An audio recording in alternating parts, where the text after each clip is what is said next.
Inilah yang menjadi kerinduan kami, bahwa sampai di titik terakhir saat Tuhan panggil kami pulang, Engkau mendapati kami tetap setia, Engkau mendapati tetap kami mengerjakan kehendak-Mu, Engkau dapati tetap hidup di dalam kebenaran firman-Mu Tuhan. Itu sebabnya kami ada di tempat ini siang hari ini untuk firman-Mu. Kami datang untuk Engkau Tuhan. Kami mau mendengar banyak hal tentang Engkau, supaya kami bisa memahami pikiran-Mu, kami memahami hati-Mu, kami memahami harapan-harapan-Mu atas hidup kami. Dan kami gak mau pasif Tuhan, kami mau aktif mengerjakan apa yang menjadi harapan dan kerinduan Tuhan. Jadikan kami ini putra-putri-Mu yang menjawab kerinduan-Mu dengan hidup kami. Kami bukan sekedar beragama, tetapi kami mau hidup kami menjawab apa yang Tuhan inginkan. Terima kasih Bapa, terima kasih. Mari Roh Kudus, Engkau yang berbicara pada hati setiap kami, Engkau yang memberi pengertian akan setiap kebenaran firman, Engkau akan ajarkan buat kami. Baik hamba-Mu yang menyampaikan maupun setiap kami yang mendengar, semuanya mendapat bagian yang sama dan punya tanggung jawab yang sama untuk melakukan. Terima kasih banyak ya Bapak. Segala pujian, hormat dan syukur kami naikkan hanya bagi Tuhan di dalam nama Tuhan Yesus Kristus. Setiap kita putra-putrinya Tuhan yang mengasihi Tuhan, katakan amin. Tuhan. Loh, jangan duduk dulu, yang suruh duduk siapa? Ayo yang duduk dulu ya.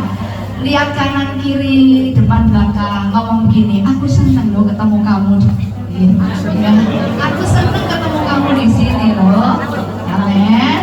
Ya, puji Tuhan.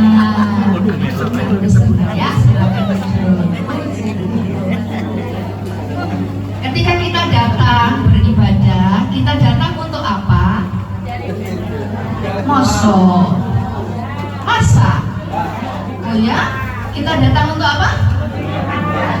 Nggak percaya saya. Buktinya apa? Ngomong dewe. Ya, awel ngomongnya toh untuk mendengarkan firman Tuhan. Tapi ngomong dewe. Nah, kalau kita mau datang untuk mendengarkan firman Tuhan, ya jangan ngajak ngomong temennya. Ya, jangan ngajak ngomong temennya. Semua itu datang ke sini untuk dengar firman Tuhan, bukan firman teman. Gitu ya. Ya, kita datang sini untuk dengar firman Tuhan, bukan firmannya teman. Nah, sekarang ngomong sama sebelah kanan kirinya. Aku juga diajak omong. Aku juga diajak omong. Ya. Ya, udah lo janji di awal ya. Aku juga diajak omong. Jadi kalau temennya ngajak ngomong, nah ya, teman kanan kiri ngajak om juga paling sebel gitu ya, nggak seneng kalau ke gereja terus belakang klasik sendiri ngomong dewe ya. Akhirnya saya nggak dengerin firman yang sana, dengerin firman yang di belakang ya. Saya ini akhirnya urusan wong niki ya, sampai dengerin firman aja gak ada waktu gitu ngomong sendiri. Nah, kalau kita mau terus bertumbuh di dalam Tuhan ya, harus memberi perhatian serius sama firman Tuhan.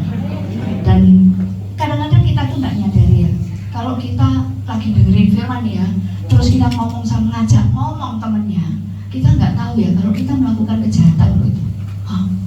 Lah dihukum bu. Oh, itu kejahatan walaupun tidak ada hukumnya. Kenapa? Waktu kita ngajak ngomong orang lain, kita tuh sedang merampas haknya. Betul nggak ya? Yeah. Merampas haknya orang ini loh untuk dengerin kebenaran. Loh itu loh, itu kejahatan bukan di hadapan Tuhan. Jangan loh, padahal orang ini datang mau dengar firman, dan ternyata firman yang tadi kelewat gara-gara kita ajak omong ini, itu yang dia butuhkan loh sebetulnya. Tapi kita ngomong sendiri gitu ya. Jadi kita merampas haknya orang untuk menerima kebenaran. Akhirnya orang itu gak dapat apa yang dari Tuhan ya. Nah, makanya kita mau sama-sama janji sama diri sendiri dan juga ngajak janjian sama temannya. Aku ojo diajak omong, pokoknya ini firman Tuhan ojo diajak omong. Nek wae puji-pujian ya, ada happy seneng ya ngomong gak masalah ya. sambil tepuk tangan karena senang. Tapi waktu dengar firman Tuhan itu bilang gini, Allah adalah firman, firman adalah Allah. Yohanes 1 ayat 1. Kalau kita menghormati Tuhan, kalau kita menghormati Allah, nggak mungkin lagi Allah ngomong, Tuhan ngomong, kita ngomong dewe gitu. Itu namanya tidak menghormati Tuhan. Ada amin ya? Jadi sudah ngingetin kanan kiri, aku aja diajak ngomong, ya gitu ya. Nah hari ini Tuhan pengen kita belajar sesuatu yang mungkin sering kali gini loh, yang saya pelajari ya. Orang Kristen tuh kalau mengalami pergumulan, mengalami masalah gitu ya, atau melakukan kesalahan, ataukah juga mengalami kegagalan. Di sini ada nggak yang nggak punya pergumulan? Nggak ada ya? Kalau ada, minta tolong di depan sini kesaksian gitu. Caranya piye hidup tanpa pergumulan gitu ya? Ya, ada nggak di sini yang orang yang nggak bisa melakukan kesalahan gitu? Nggak ada. Semua rentan ya melakukan kesalahan, punya potensi melakukan kesalahan.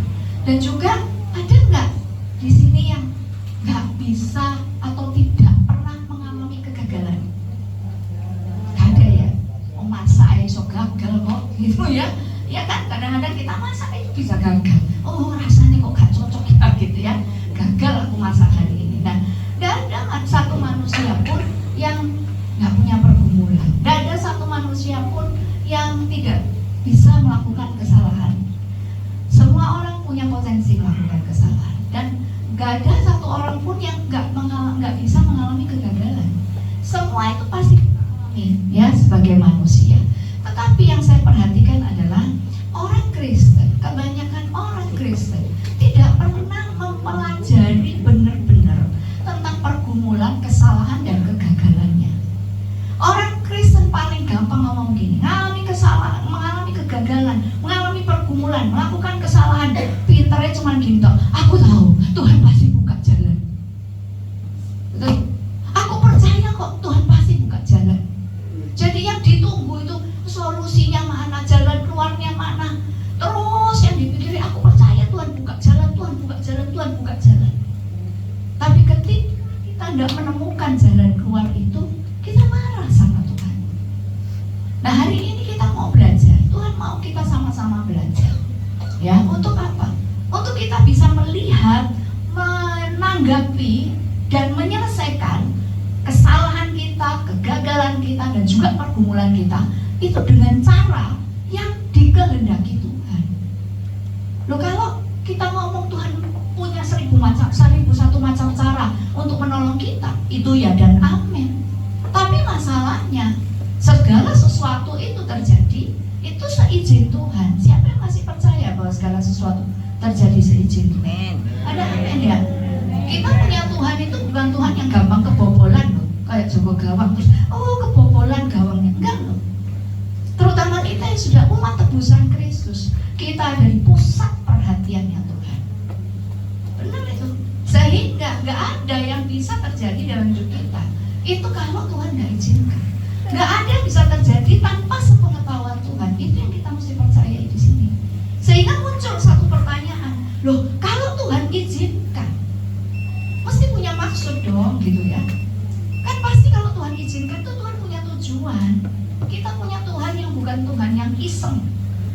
Atau Tuhan mengizinkan sesuatu terjadi, pergumulan terjadi, kesalahan kita lakukan, atau kegagalan itu terjadi, itu kayak Tuhan bagi biji dakon. Tahu biji dakon ya? Tahu. Ini kurang pergumulan, tambahi. Ini kurang pergumulan, si A ini kurang pergumulan, tambahi. Enggak, Tuhan tidak pernah yang mengizinkan sesuatu kayak bagi biji dakon, ben roto, ben semuanya mengalami pergumulan. Bukan.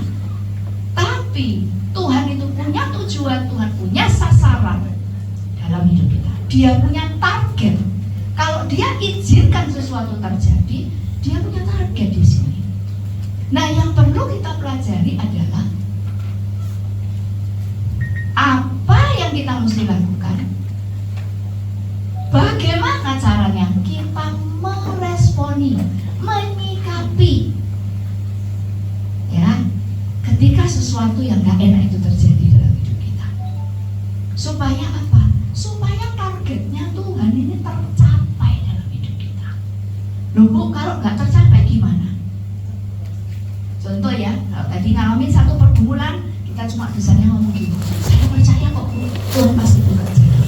Tanpa kita mau nanya tujuannya Tuhan apa, tanpa kita mau belajar maksudnya Tuhan apa, maka ketika kita wah Tuhan ini kok nggak tolong-tolong ya, Tuhan ini kok nggak melakukan sesuatu ya buat saya, kita pasti cari jalan kita sendiri. Setuju apa enggak?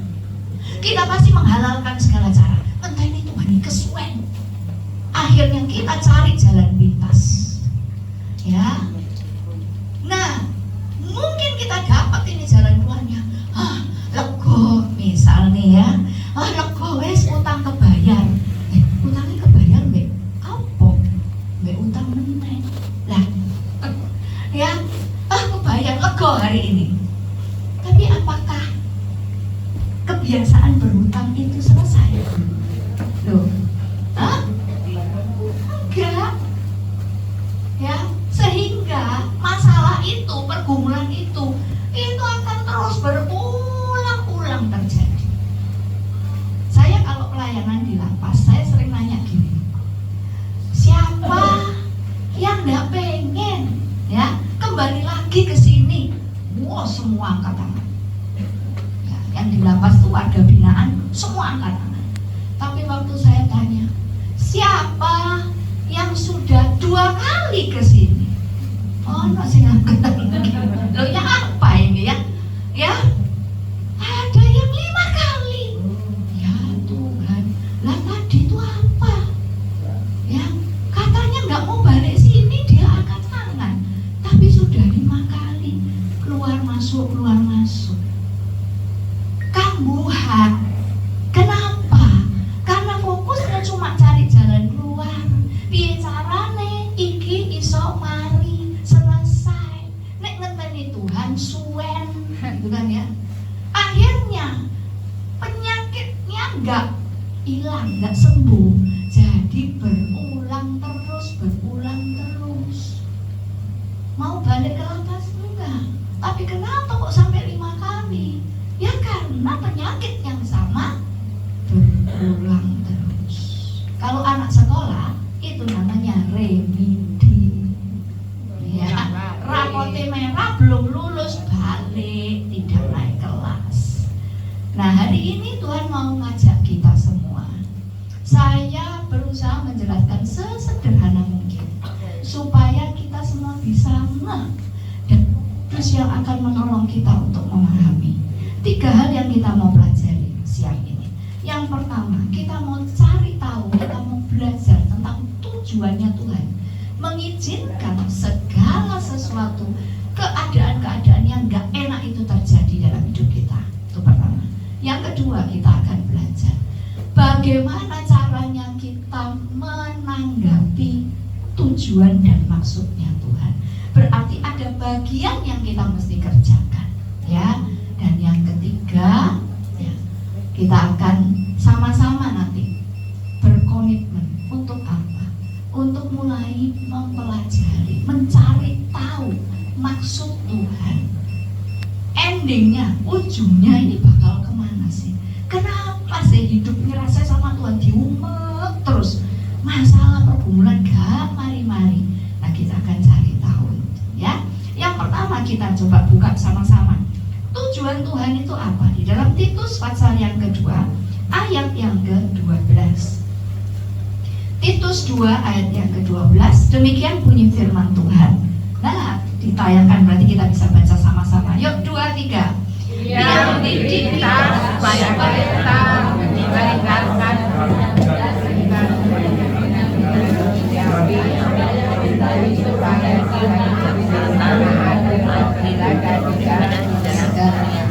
kita melihat ya bahwa iya Tuhan mendidik kita. Ketemu nggak tujuannya Tuhan? Mendidik. Jadi kalau dia izinkan sesuatu terjadi, saya bilang nggak ada Tuhan, istilah Tuhan kebobolan.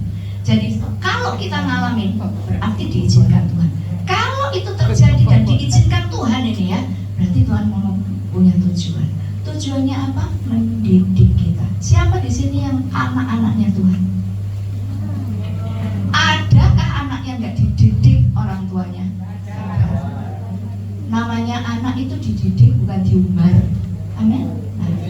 Dibilang di situ, iya Tuhan mendidik kita supaya apa? Yang pertama, meninggalkan kefasikan. Apa sih cara hidup fasik itu? Kefasikan itu adalah cara hidup yang sakarepe dhewe.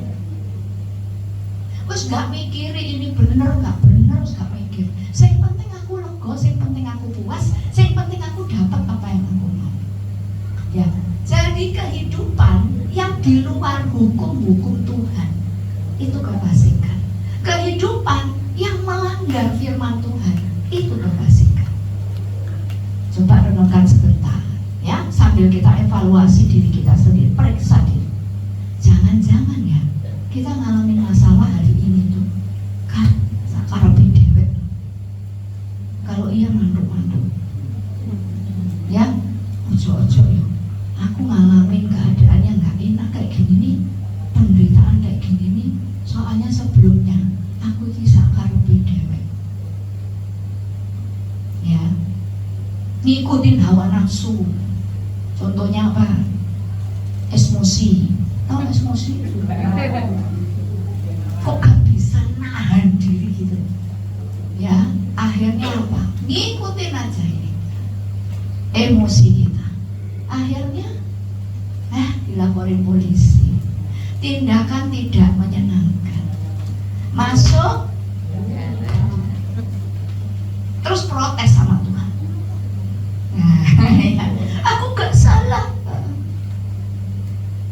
Memang orang yang di dalam lapas itu gak semuanya bersalah, dan semuanya merasa tidak bersalah walaupun salah. Ya itulah kita gitu ya. Wes karepe dhewe merasa bener, ya kan? Kalau harus menanggung akibat dari kefasikan, tindakan yang fasik, ngikutin emosi hawa nafsu, tetap yang salah adalah siapa? Pak Jokowi katanya. Semua orang sing salah Pak Jokowi ya. Yang salah Tuhan. Kalau kita ya, apa-apa sing salah Tuhan. Oh Tuhan gak lindungi aku. Tuhan bilang, justru kamu mengalami resiko, tak izinkan mengalami resiko dari mulutmu yang gak bisa mbok rem itu, yaitu karena aku sayang kamu. Amin. Amin ya. Karena aku tuh sayang kamu. Jadi yang pertama direnungkan baik-baik. Ojo-ojo karena aku sakarepe dhewe ini. Ya. Yang kedua, ia mendidik kita untuk apa? Meninggalkan keinginan duniawi. Apalagi kita yang ya hidup di sini semua pegang HP ya. Ada juga yang tidak, ada juga ada yang nggak nggak punya. Iya. Nah, terus kalau nggak punya tuh biasanya kesibukannya apa? Duduk pojokan, nongkrong. Ya terima kasih buat kejujurannya. Nongkrong, ngerumpi gitu ya. Kalau yang punya HP, waduh mengerikan. Ya banyak yang ditawarkan, ya banyak yang kita bisa lihat di situ. Shopee gitu ya. Sehingga apa? Kita ini juga terus dicekoki dengan pesona dunia ini loh. Ya. Nah tapi ketika kita punya masalah, pinjol kayak ya, atau kalau Shopee apa? Pay later katanya ya. Kita sampai punya hutang loh, cuma gara-gara pengen itu loh, kayak yang dipakai sama artis siapa itu ya, Raisa gitu kan ya, pengen kayak tonggoku, pengen kayak si ini si itu, dia bisa, kenapa kok aku nggak bisa punya, sehingga terjerat. Nah kalau sudah terjerat terus kita mengalami sesak napas dalam diri ini, kita pasti punya andalan-andalan, si A si B ini pasti mau turun. Ya, orang-orang di PPK itu pengurusnya pasti akan turun. akhirnya mengandalkan manusia. Nah terus setelah mengandalkan manusia, kalau ternyata diizinkan Tuhan juga yang kita andalkan ini juga mengalami seret, memang gak bisa seret toh, ya, yang kita andalkan, ini pasti bisa, ternyata tiba seret sisan, gitu kan? Waktu pas seret sisan, kita ngamuk, kecewa, gak punya kasih. Kalau Tuhan ada di sebelahnya gini, modelmu itu, kamu yang mengandalkan manusia kok ngilok orang, gak punya kasih. Nah, Tuhan mau kalau itu terjadi, sambil ini, ojo-ojo karena aku ini mengikuti keinginan dunia. Ya. 3, ia mendidik kita supaya kita ini apa? Hidup bijaksana. Bijaksana itu yang kayak apa sih? Ada yang tahu nggak? Bijaksana itu yang kayak apa? Kalau dunia ini ya, orang pada umumnya itu ngomong gini, orang bijaksana itu adalah orang yang bisa menyelesaikan semua masalah.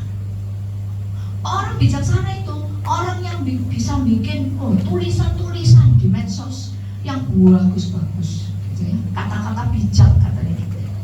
Tapi kalau menurut firman Tuhan itu ada di dalam, kita nanti akan kembali ke sini ya. Di dalam Matius pasal yang ke-7 ayat yang ke-24. Kalau menurut Tuhan ya, mendidik kita untuk jadi bijaksana itu, arti bijaksananya itu kayak gini ya. Matius 7 ayat 24. Demikian bunyi firman Tuhan. Setiap orang yang mendengar perkataanku dan melakukannya, ia sama dengan orang yang bijaksana. Jadi lain terjemahannya atau arti bijaksana itu menurut dunia dan menurut Tuhan beda. Makanya Tuhan mendidik kita itu untuk kita menjadi pelaku firman. Kalau ngalamin sesuatu tuh langsung datang sama Tuhan, tanya, Tuhan saya ini mesti belajar apa sih Tuhan? Firman Tuhan yang mana sih yang mesti saya praktekkan? Karena memang tujuannya Tuhan adalah mendidik kita, mengizinkan ya keadaan yang gak enak terjadi itu supaya kita belajar praktek firman.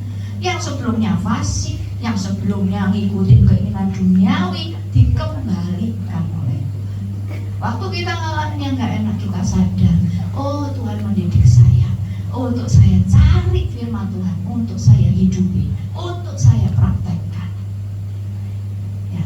Nah, mendidik orang itu supaya kita hidup bijaksana. Jadi apapun yang terjadi, cari ini jawabannya di dalam firman Tuhan. Kalau kita ini diam nih ya, oh teman baik, ternyata napok kok gitu ya. Enak nggak ditapuk orang? Nggak enak ya. Kita langsung datang sama Tuhan, Tuhan temanku ini Tuhan jahat, Tuhan napok aku Tuhan. Biasanya kan gitu ya, curhat sama Tuhan ya. Bela aku Tuhan, tapukan balik Tuhan gitu ya. Ya mau piye caranya Tuhan napok katanya gitu kan. Tapi kalau kita mau belajar, Tuhan kenapa ya kok aku sampai ditapuk orang ya Tuhan ya. Saya ini mesti belajar apa, mesti praktek firman apa Tuhan. Kira-kira tahu nggak mesti praktek firman apa kalau sampai ditapuk? Nah, kok pinter ya? Wah pinter ya. Ya ngomong itu diatur, jangan ngomong seenaknya sendiri. Gitu. Jadi kita nggak cari pembelaan tapukan balik Tuhan, nggak gitu. Tapi kita gini, Tuhan ampuni aku Tuhan. Terima kasih buat teguranmu Tuhan. Amin. Karena saya ini kalau ngomong itu gak ono remeh, kalau ngomong itu gak ono batasnya. Kadang-kadang melukai orang aku nggak sadar. Tapi dengan ditapuk gini nih aku tahu. Kalau omonganku itu celometan gak karuan melukai orang lain, dan aku mau tobat. Nah itu. Jadi ada yang dalam 1 minggu ini ada yang ditapuk orang? Oh enggak ada ya. Apa yang sedang dialami saat-saat ini? Cari tahu. Mesti praktek firman Tuhan yang mana. Karena ini tujuannya Tuhan. Yang terakhir dibilang kembali ya. Titus 2 tadi. Nah, yang terakhir bijaksana dan adil. Adil itu apa sih? Adil itu kalau menurut kebanyakan orang ngomong arti adil itu gini, sama rata, gitu kan ya? Gampang iri, ya kan? Makanya iri gak waras-waras. Soalnya kita menganggap adil itu sama rata. Saya sekarang mau nanya ya, kalau ada 2 orang, bilang aja 2 orang ini, yang A itu pabrik gula, tahu pabrik gula? Tahu. Kaya raya ya, punya pabrik gula ya. Diabetes maksudnya, ya, pabrik gula. Terus yang B ini nggak sakit apa-apa, gitu loh, aman gitu ya. Lalu saya ini punya coklat, mau kasih coklat. Terus kalau adil itu kita anggap sama rata, berarti dua-duanya harus dapat coklat, ya kan? Adilkah itu? Kok pinter? Kok pinter jawabannya tidak? Nggak adil. Kenapa? Nah iya, itu namanya saya nggak sayang dia. Saya itu membunuh dia pelan-pelan, gitu loh. Ya, adil itu makna adil yang kalau saya pelajari ya, ternyata makna adil itu gini, menempatkan segala sesuatu pada tempatnya, pada tempat yang seharusnya, melakukan segala sesuatu ya sesuai dengan yang seharusnya.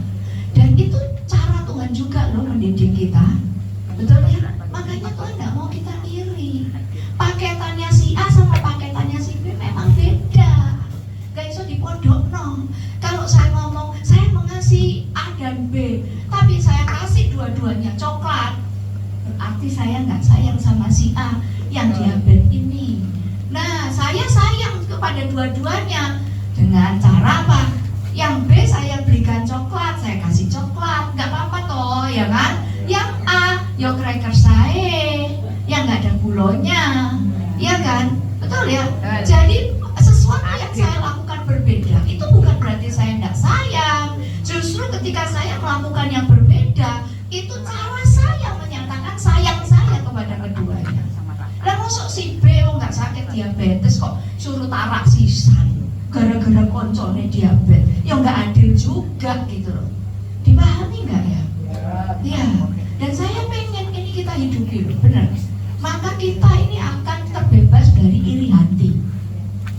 Jangan gampang iri hati, itu penyakitnya dari iblis itu. Ya. Adil itu artinya menempatkan segala sesuatu pada tempatnya. Kalau memangsani, aku ini diabetes, temennya dapat coklat, ya gak usah iri. Ada amin? Ya. Kenapa? Kalau kita gak bisa kasih coklat, itu berarti kita disayang, kita dieman, supaya mulutnya gak menjulang tinggi, gitu ya. Terus awake loro kabeh.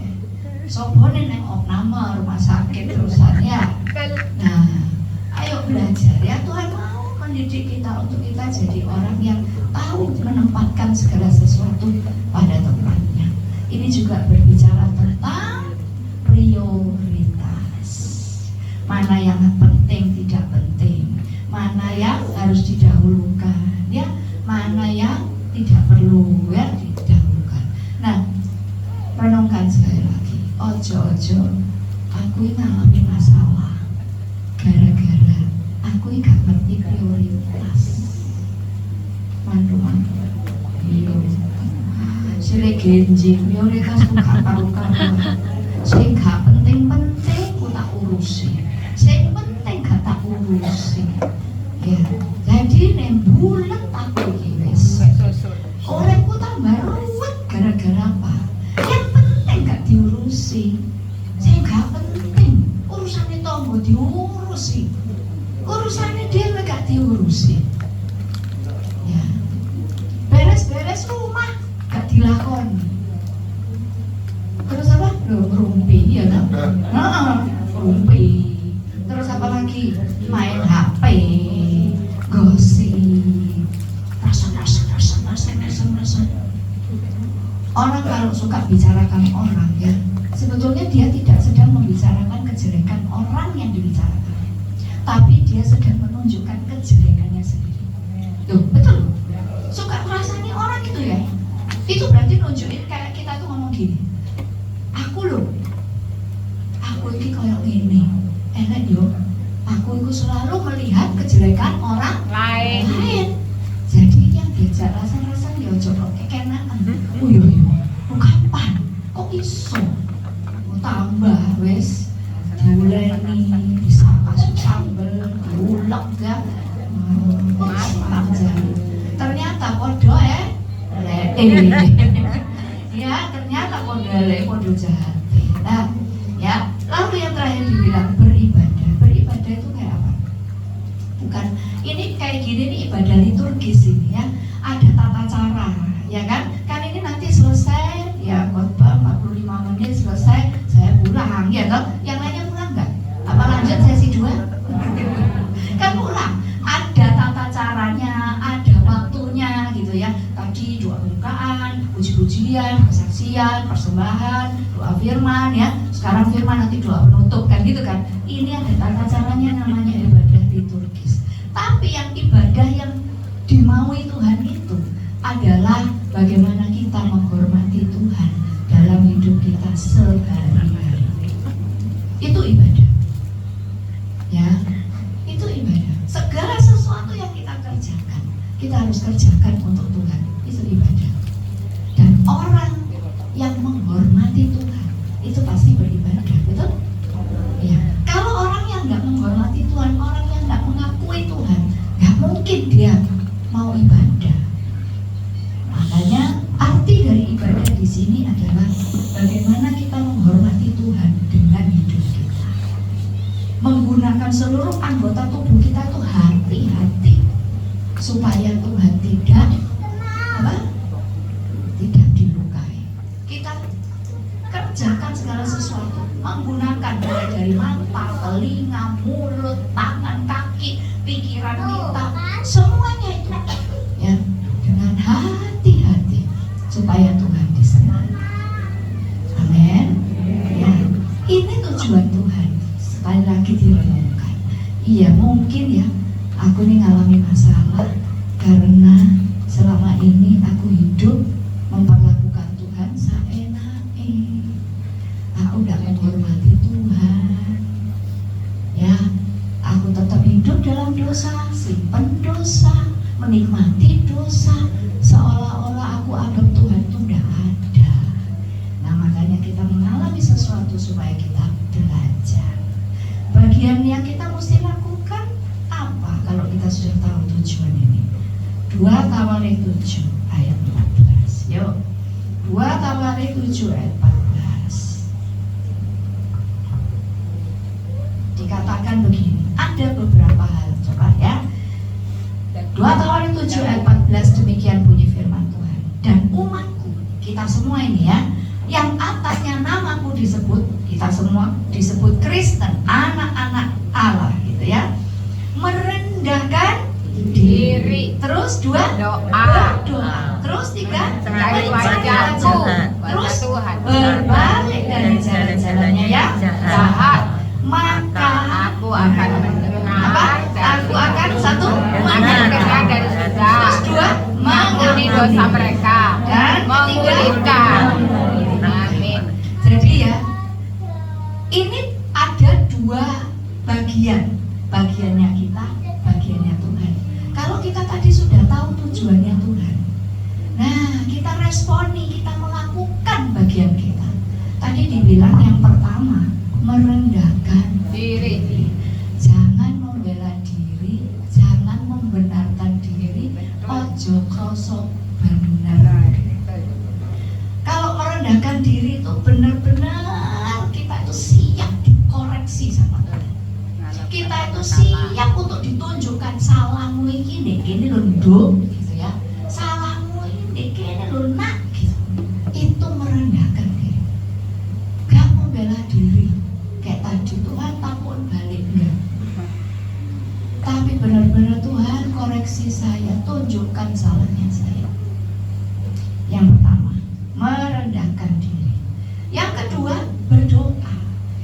Berdoa itu artinya mengakui Tuhan itu yang harus ngatur hidup kita, bukan kita yang ngatur Tuhan. Apa itu? Berdoa itu mengakui Tuhan yang harus ngatur kita. Ada amin? Berdoa itu artinya kita mengakui otoritasnya Tuhan. Kalau orang yang percaya bahwa Tuhan ada, dia pasti berdoa. Kalau dia tidak percaya Tuhan itu ada, dia pasti nggak pernah berdoa. Ya, tapi ada loh orang Kristen yang nggak pernah berdoa. Lucu ya, orang Kristen tapi nggak mengakui Tuhan itu ada, makanya dia nggak pernah berdoa. Jangan lihat sebelahnya, ya. Jangan-jangan awake dhewe itu yang nggak pernah berdoa, gitu ya. Nah, berdoa artinya kita merendahkan diri dan kita mengakui Tuhan. Ajarono aku nih Tuhan, ajari aku Tuhan. Aku mau belajar. Tuhan yang harus ngatur hidupku. Aku nggak bisa wis. Tak atur-atur dewe hidupku, ruwet tambahan Tuhan. Atur saya. Dan cara Tuhan mengatur kita lewat firman Tuhan. Bukti kita mau diatur Tuhan, kita melakukan firman Tuhan. Ya.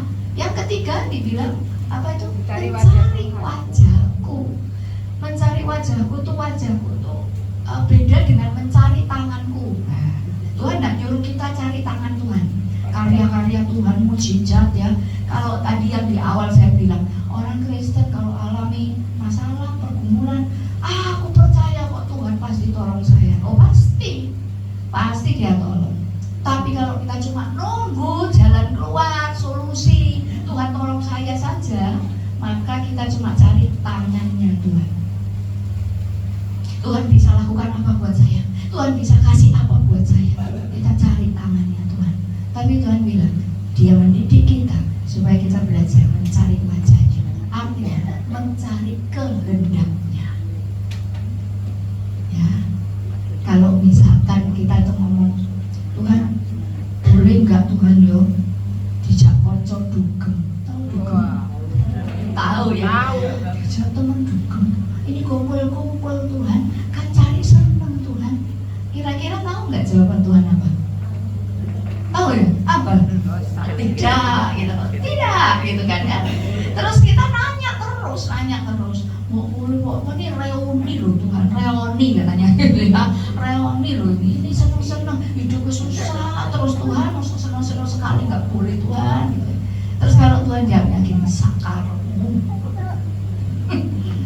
Budal gak? Oh, mosok apa enggak? Yang sekarmu malah cepetan aja Tuhan, dan langsung budal gitu. Katanya Tuhan sakarmu. Kita itu bisa tahu kalau walaupun Tuhan jawabnya sakarmu itu, kita tahu kalau nggak boleh itu dari apanya? Dari ekspresi wajahnya, betul ya? Betul ya? Nah itu loh gambarannya. Mencari wajahku tuh cari kehendak Tuhan. Aku harus berubah di mananya Tuhan, tadi itu Titus 2 ya. Aku harus apa Tuhan? Tuhan mau aku melakukan apa? Aku mau mengubah apa Tuhan? Cari kehendak Tuhan, mencari wajahmu. Dan yang paling penting itu, dan berbalik. Lalu apa itu? Berbalik dari jalan-jalan yang jalan. Berbalik itu kalau awalnya menghadap ke sana, berbalik itu yang begini, betul ya? Ya. Kalau gini nih apa namanya? Apa? Oh, oleh ya. Berbalik katanya Tuhan. Nggak gini, lalu gitu. Terus apa? Menoleh dari jalan-jalan.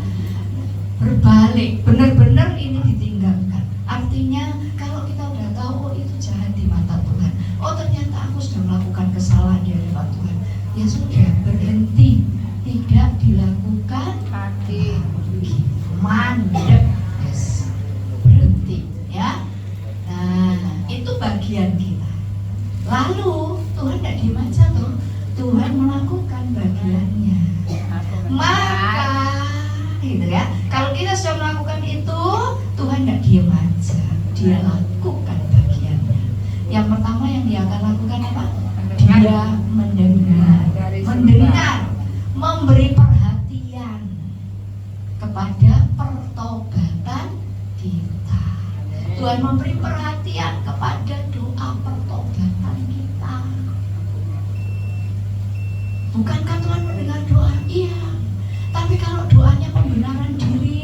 Tuhan bilang meneh terus no sekarang dirusak bela diri gak tekon salahnya apa bela diri bener no diri aja yang salah selalu orang lain aja.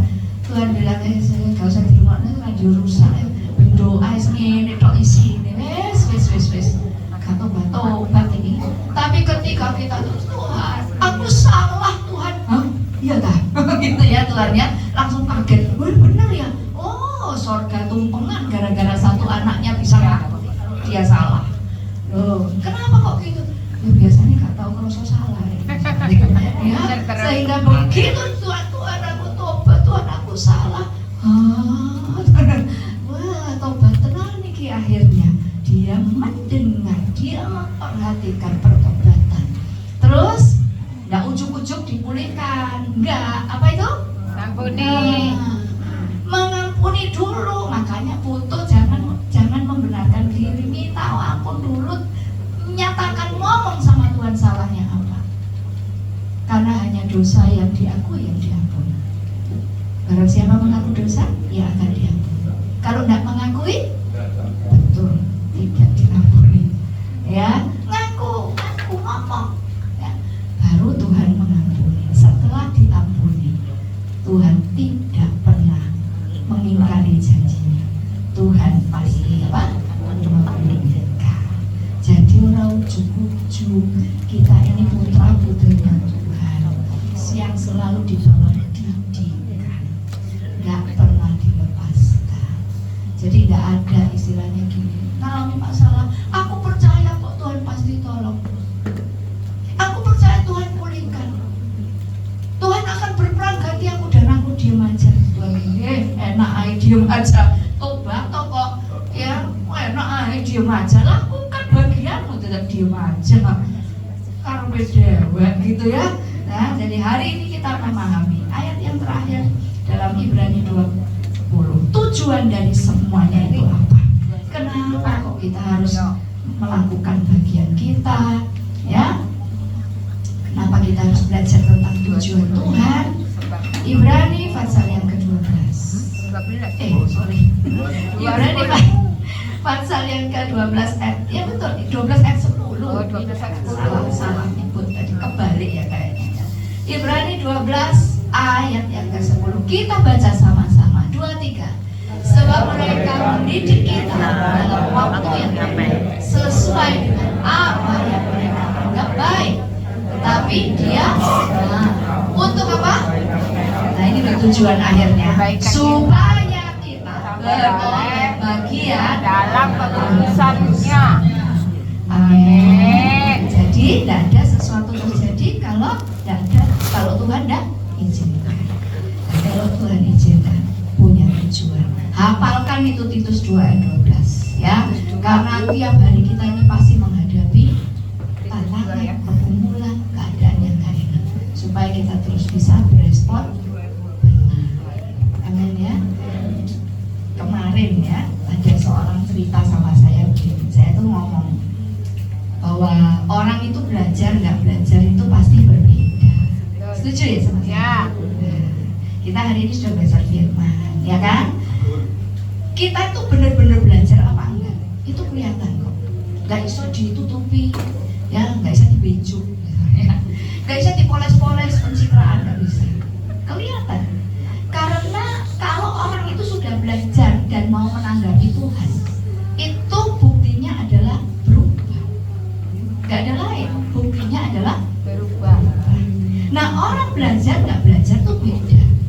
Berapa waktu yang lalu saya melayani di sebuah gereja, jemaatnya itu cerita gitu ya.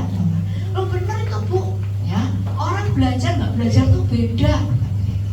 Ada dia cerita tetangga depan saya ini sudah tua, usianya itu sudah 80-an, tinggal sendirian. Tapi Bu, wah dia ini sekolahnya S3, S berapa? S3. Kita kan S5 ya. Ya, betul. Ya sekolahnya tuh S3, berarti ini kan orang pintar gitu loh ya kan. Nah satu ketika dia bilang, saya ini kasihan sama dia Bu. Terus satu waktu itu waktu dia pulang, saya pas mau pergi, saya nanya, Oma mau titip apa? Tak bantu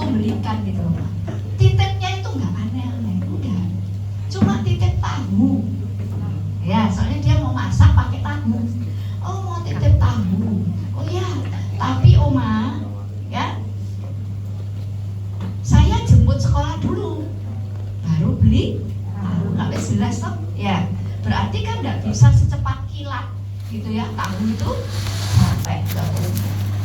Sudah berangkatlah ini, belum nyampe sekolah anaknya, baru 10 menit di telepon.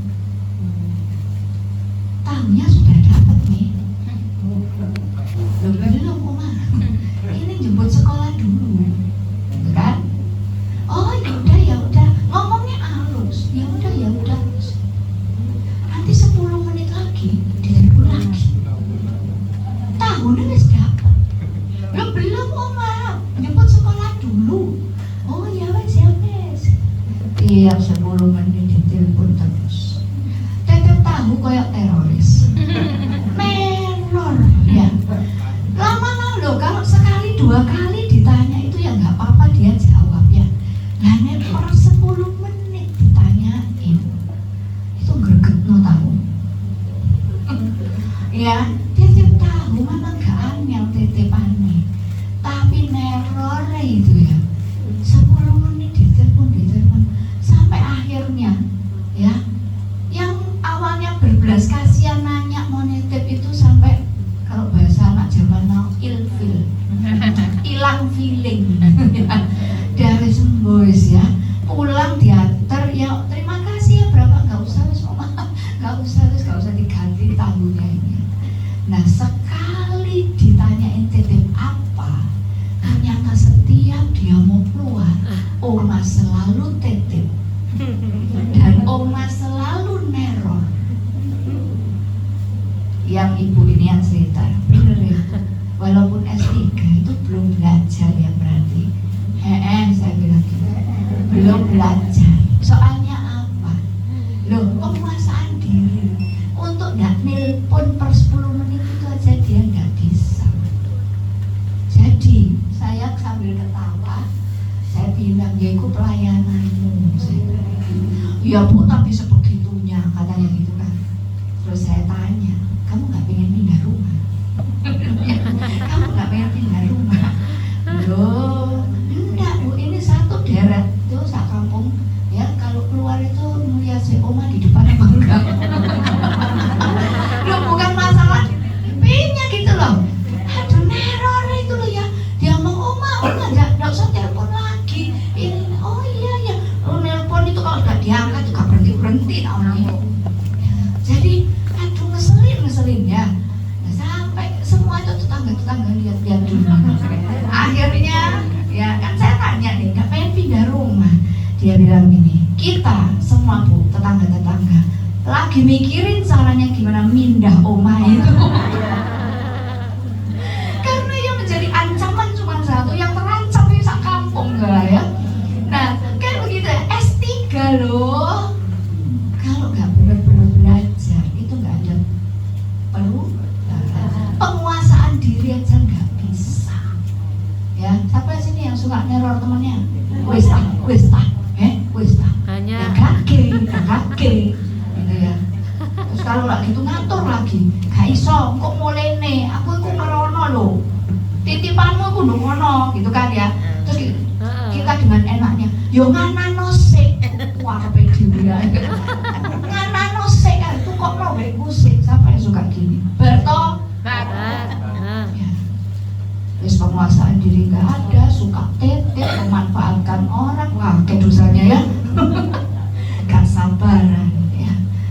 Hal kecil ini kita bisa ketawa ya. Mungkin kita yang bencana dengan versi yang berbeda, tapi hari ini kita sudah belajar. Ayo bertobat sama-sama. Kita kerjakan apa yang Tuhan kehendaki. Amin. Suka-sukamu Tuhan, suka-sukamu Tuhan, suka-sukamu Tuhan,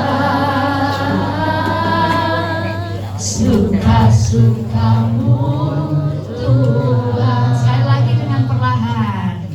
Suka-sukamu Tuhan. Kami mau taat Tuhan, kami mau nurut, kami mau manut, kami mau diatur.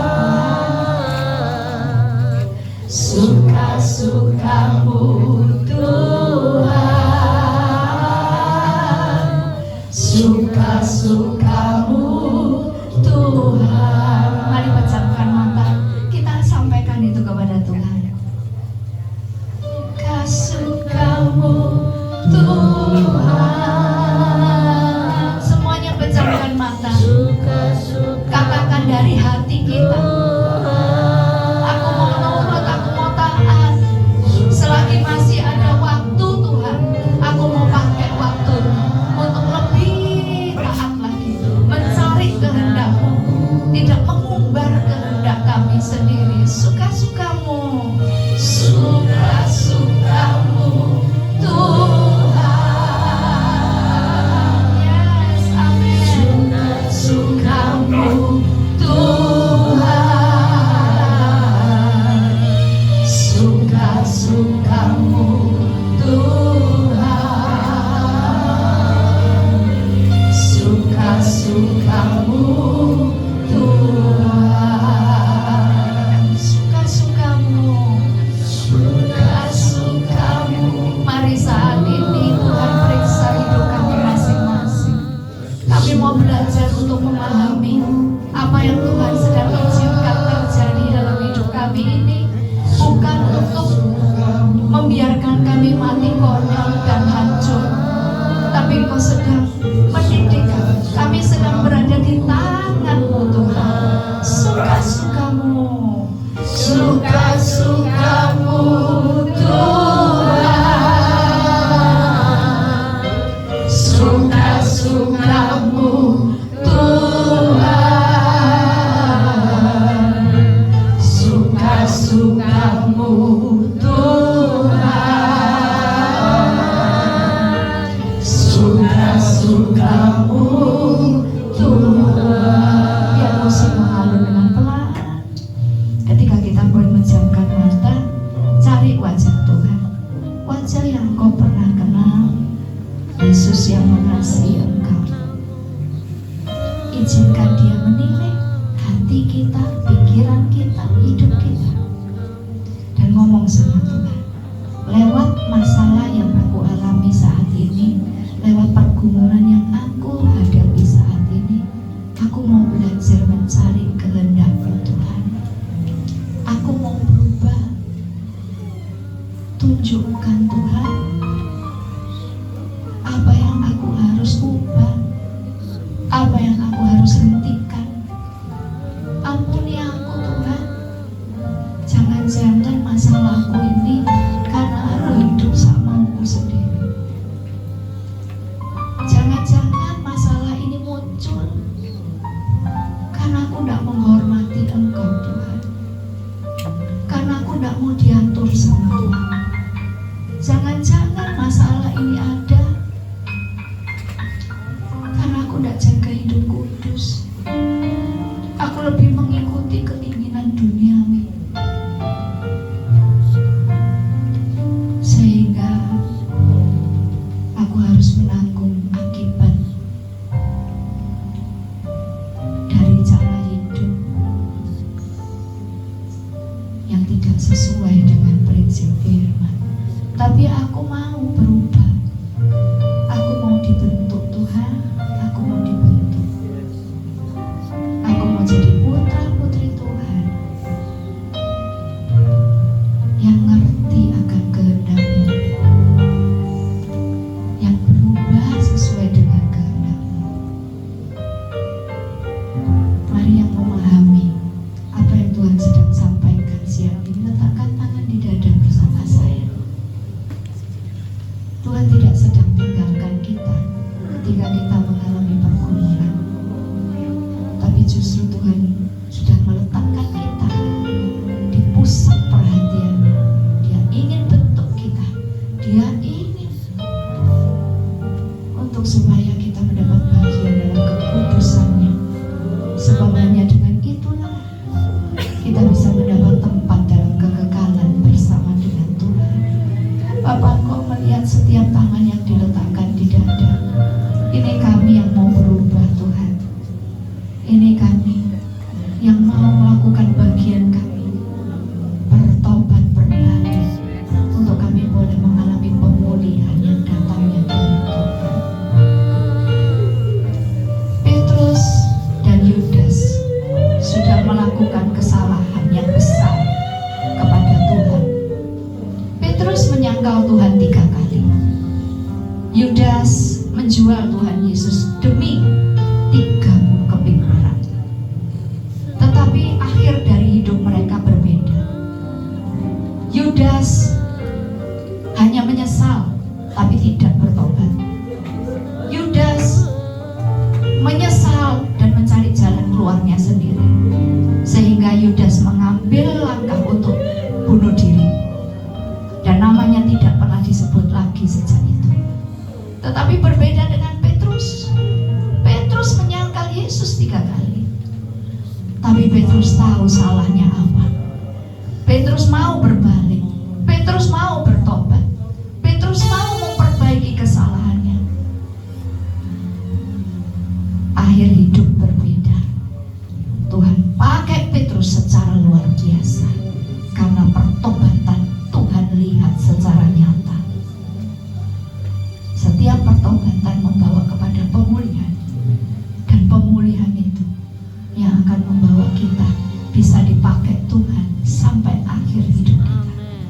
Petrus menjadi satu pribadi yang bergerak untuk Injil sampai saat matinya.